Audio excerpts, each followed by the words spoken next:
이번 거 분석은 사이버 커넥트라는 코인을 해보도록 하려고 합니다. 사이버 커넥트는 빗썸에 원화 상장되어 있고 업비트에서는 BTC 마켓에 있고 이제 바이낸스에 상장이 되어 있거든요. 물론 이제 원화 상장을 할 수 있는 가능성도 있겠지만 되게 안 되는 경우도 되게 많아서 뭐 바이프로스트 같은 경우에는 아직도 원화 상장이 안 됐고 뭐 아이오텍스 같은 경우에도 아직 상장이 안 됐고 최근에 이제 상장된 것들은 이제 업비트 컨퍼런스에 참여했던 기업들 위주로 상장이 됐었기 때문에 사이버 커넥트는 아직 그런 상황은 아니거든요. 그렇지만 차트 기준으로 좀 봤었을 때 요즘에 신생 코인이 좀 많이 잘 올랐던 것처럼 그 중에 하나가 사이버 커넥트가 될 수도 있지 않을까라는 생각, 그리고 처음에 좀 어떻게 보면 세력질처럼 많이 올라갔었던 코인이기 때문에 한번 우선적으로 해보고 싶더라고요. 근데 이게 매수하기가 사실 쉽지가 않더라고요. 물량이 그렇게 많지가 않아서 우선은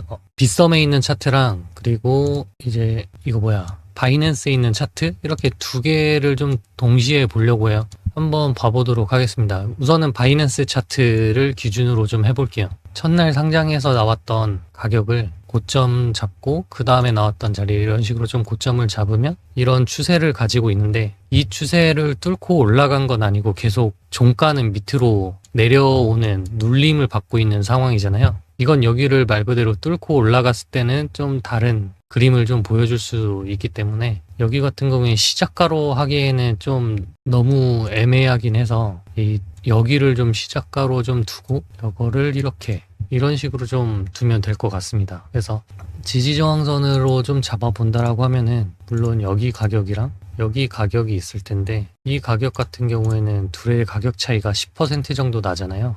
그러면 이 구역을 그냥 하나의 매수 존으로 좀 본다고 하더라도 나쁘지는 않아 보입니다. 시총이 낮은 잡주이기 때문에 10%의 변동성을 잡고 매수 자리를 잡아두는 것도 그렇게 큰 퍼센트는 아니에요. 그래서 얘의 사이버 커넥트 같은 경우에는 이 위치에서 아래에 있는 경우랑 위에 있는 경우가 좀 많은 차이를 느끼게 할 것 같아서 이렇게 좀 두고 볼 것 같습니다. 그래서 또 전 이제 여기 가로빗이라는 걸로 뭐 이런 꼬리를 한번 그냥 간단하게 좀 유의미한 자리인지 보기 위해서 하고 있고, 고점으로 봤었을 때는 여기가 이제 종가 라인으로 저항 자리가 되겠죠. 이런 자리도 계속 저항이 나올 수 있는 저항 구역이 될 수 있습니다. 중요한 거는 어떻게 보면 지금 이런 자리가 하나의 계속 박스권이기 때문에 뭐 꼬리까지 치면 사실 이건데 그렇게 치면 너무나 좀 긴 거고, 이 정도가 하나의 박스권이지 않을까, 여기로 잡아주고 싶네요. 사실 이런 형태의 그림이 최근에 오늘인가요? 마스크가 이런 구역에서 횡보하고 좀 쐈기 때문에 이렇게 좀 보면 뭐 채널로 그렸을 때도 좀 애매하긴 해요. 요거 자체를 채널로 잡기는 좀 애매해서 여기서 이렇게 잡는 것도 좀 애매는 하다고 볼 수 있겠네요.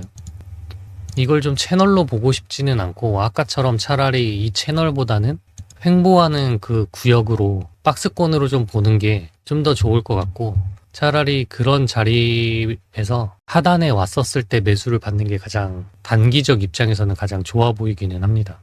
그래서 어떻게 보면 이게 끝이에요. 그래서 한국 것도 좀 해보려고 하는 게 비슷한지만 좀 보려고 하거든요. 한국 걸로 봤었을 때는 고점 자리가 이 36,000원이기 때문에 이런 자리는 나중에 또 올라갈 수도 있긴 하거든요.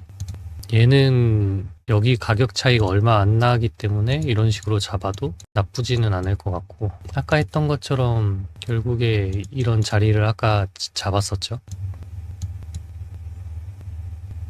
요거는 딱히 할 게 없어서 그냥 이평선을 좀 한번 본다라고 하면 그냥 이 일목이란다. 볼린저 밴드 자체도 사실 그냥 횡보하는 형태로 좀 가고 있잖아요. 이런 자리에서 이런 빨간 선을 한번 닿는, 세 번째 볼벤선인 이 빨간 선을 한번 닿는다라고 하면 단타 입장으로 봤었을 때는 뭐 나쁘지는 않은 자리인 것 같다? 그렇게 좀 느껴집니다. 오히려 이렇게 올라가 있는 거를 그냥 매수를 입형매매로 받는다라고 하면 괜찮을 수 있지만, 그런 걸 좀 싫어하는 사람들 입장에서는 오히려 이렇게 횡보하고 있는 게 좀 더 나을 수 있죠. 그래서 한국 차트로 봤었을 때 채널로 여기도 똑같이 한번 해볼까요? 굳이 그렇게 하고 싶진 않은데 여긴 아직은 좀 채널로 잡기는 좀 애매해 보이는 것 같긴 해서 이런 자리에서 과연 반등이 제대로 나올까란 생각은 좀 해봐야 될 것 같습니다. 비트 상황이 안 좋다라고 하면 사실 쉽게 깨지는 자리이기 때문에, 그래도 며칠 전에 그 뭔가 비트가 큰 하락이 있었을 때가